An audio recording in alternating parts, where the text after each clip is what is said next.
बिस्मिल्लाहिर्रहमानिर्रहीम। अस्सलाम वालेकुम। Fatima Anjum here again.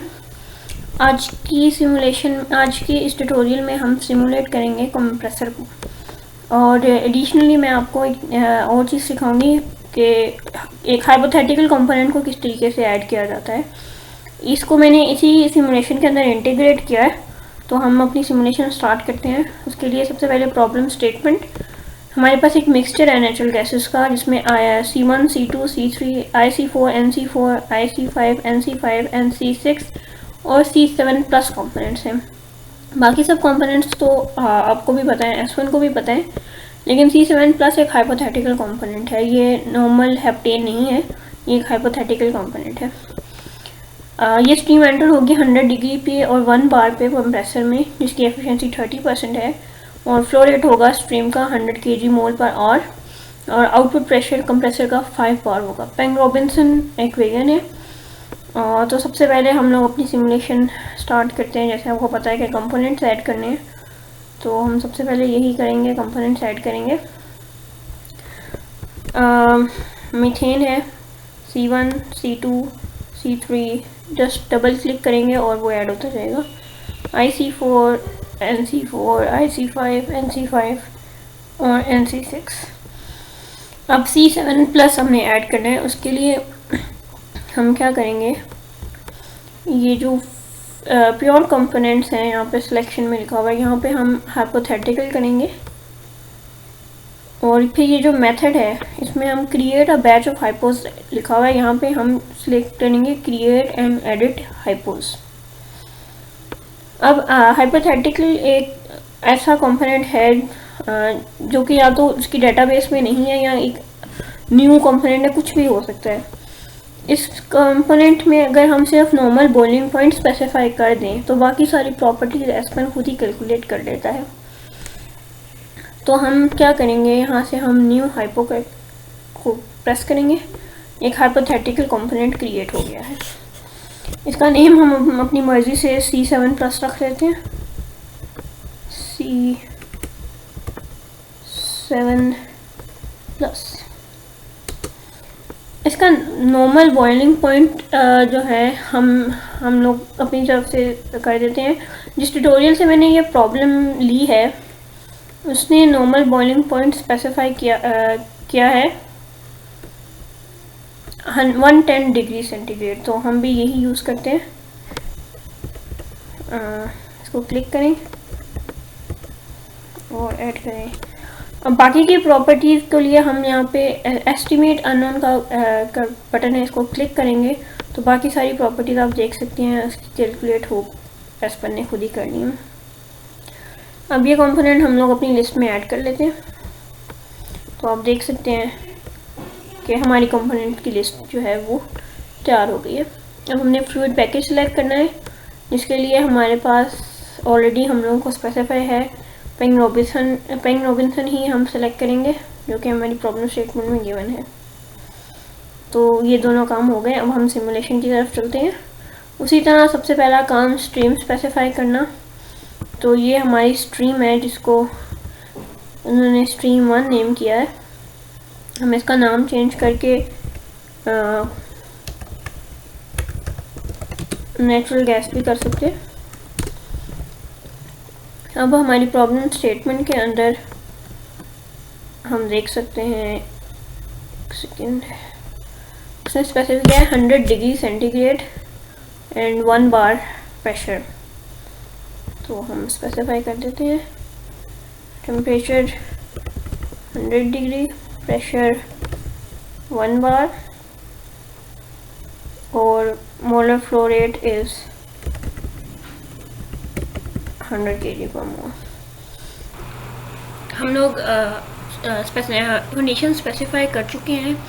तो नेक्स्ट पॉइंट हमारा है कंपोजिशंस को स्पेसिफाई करना। अब हमारे प्रॉब्लम स्टेटमेंट में कंपोजिशंस नहीं गिवन, तो हम ऐसा करते हैं कि हम अपनी तरफ से एक हाइपोथेटिकल कंपोजिशंस जो है वो ऐड कर लेते हैं। ये हमें जैसे पता है कि नेचुरल गैस में लाइटर कंपोनेंट्स की जो मोल फ्रैक्शन होती है वो ज़्यादा होती है और हेवियर की कम होती है। तो मैंने एक हाइपोथेटिकली अपनी तरफ से एक मोल फ्रैक्शंस बनाई है, मैं वो ऐड कर देती हूँ। तो मीथेन से स्टार्ट करते हैं।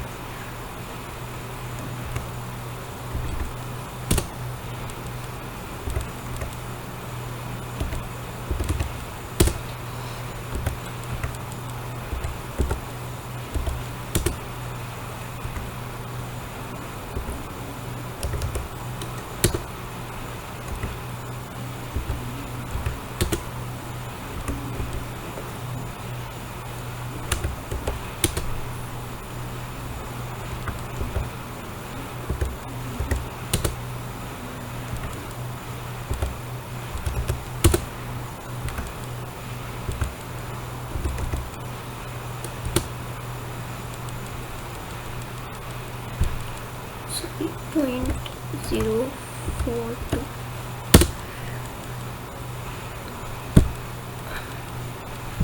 सॉरी, यहाँ पे एक ज़ीरो आना है।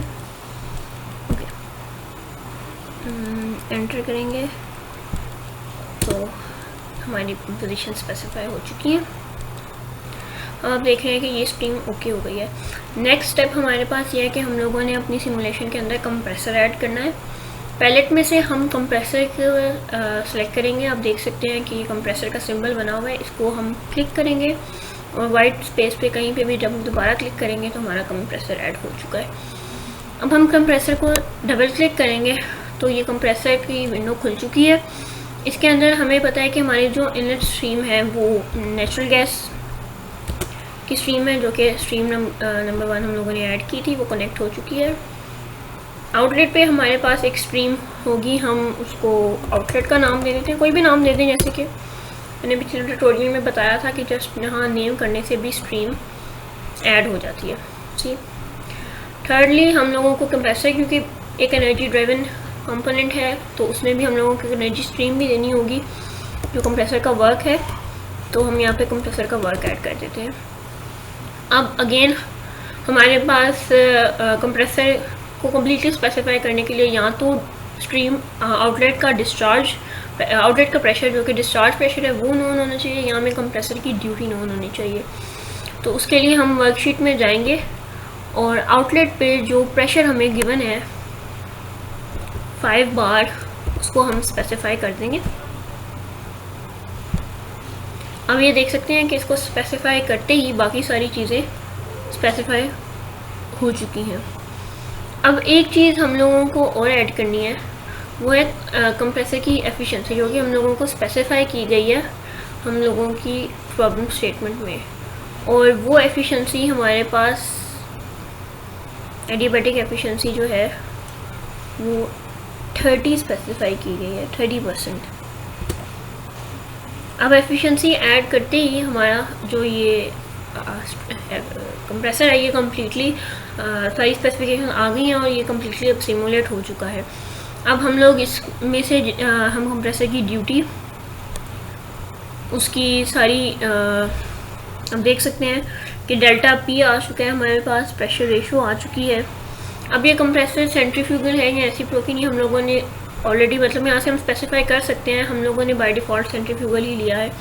कंप्रेसर की ड्यूटी हमें कैलकुलेट हो चुकी है, बाकी सारे पैरामीटर्स हम देख सकते हैं। डिस्चार्ज पे हम लोगों के पास मोलर फ्लो रेट सेम ही रहेगा, टेम्परेचर हम लोगों के पास आ चुका है, एंथैल्पीज़ आ चुकी हैं, हीट फ्लोज आ चुके हैं। तो इस तरीके से ये 4 चीज़ें इनपुट करने पे और पे हम लोगों के पास पूरा कंप्रेसर सिमुलेट हो चुका है। तो this is all for today's session. I hope आपको आपके लिए यूज़फुल होगा। Keep watching.